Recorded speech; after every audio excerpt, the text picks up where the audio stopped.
Welcome back to the NFL playoffs, because Week 2 has officially arrived. And after what we just witnessed during Wild Card Weekend, expectations are through the roof. That opening round was absolute insanity. Non-stop momentum swings, late-game drama, and more fourth-quarter lead changes than we've ever seen in a single postseason round. Games flipped in seconds, stars rose under pressure, and somehow, in the middle of all that chaos, I nailed every single pick. 6 games. 6 correct predictions. That almost never happens, but when it does, we ride the wave. Now, the stakes get even higher. 4 teams will punch their ticket to the conference championships. And none of these matchups are easy to read. Every game feels like it could come down to one mistake or one heroic drive. So let's dive straight into the divisional round, break down each matchup. And I'll give you my final picks. Bills versus Broncos. Saturday afternoon, we start in Denver, where the Buffalo Bills hit the road to face the top-seeded Broncos.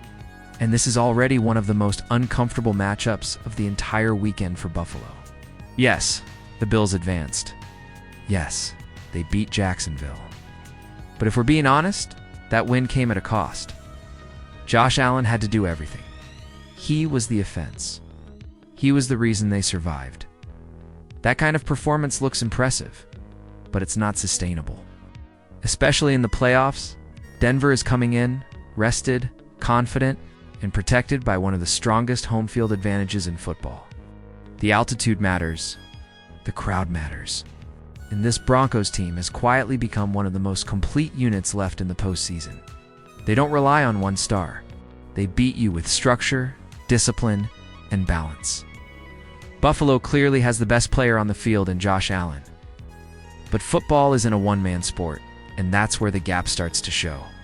The Broncos' defense is built to confuse quarterbacks, force mistakes, and punish teams that become predictable. And too often, Buffalo's offense turns into Josh Allen hero ball. Add in the revenge factor from last season's playoff loss, and Denver has every reason to be locked in. One can easily see Buffalo controlling parts of this game early. But once the pressure ramps up in the second half, things start to change. A stalled drive here, a turnover there, and suddenly, Denver is right back in it. Buffalo's defense has struggled to close games all year, and trusting them on the road in a hostile environment feels risky at best. Final pick. Broncos win 24-23, until Buffalo proves they can win without Allen carrying everything. I'm fading them.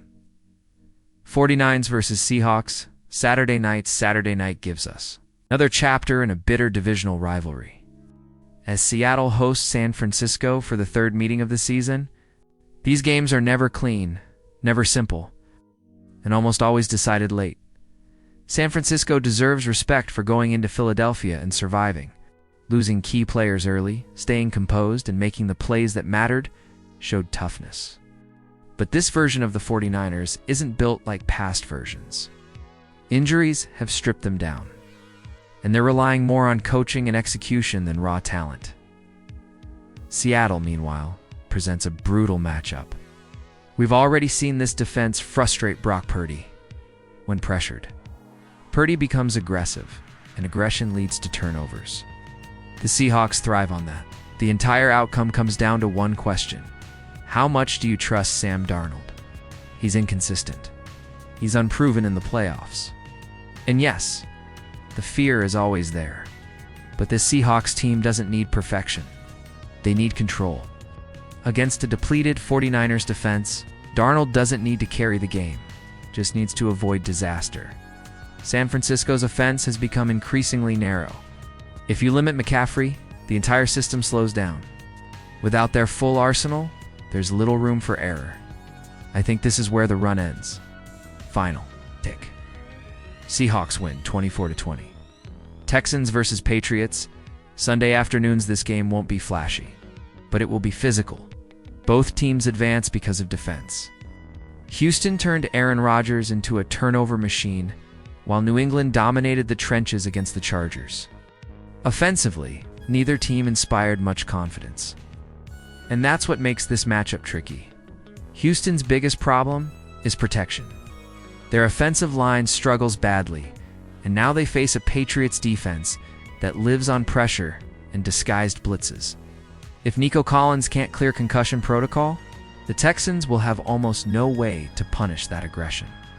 New England, on the other hand, brings a different dynamic with Drake May. He's mobile, elusive, and capable of extending plays when things break down.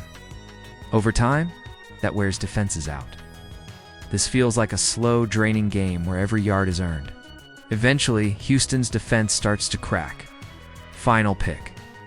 Patriots win 17-13, Rams versus Bears, Sunday Night Football. This is the hardest game of the week to call.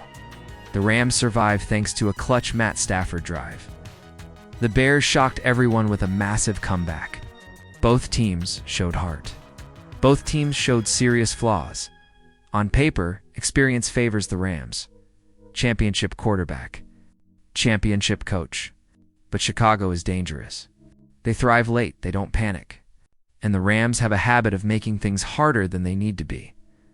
I went back and forth on this one more than any other game. In the end, I trust Stafford in big moments.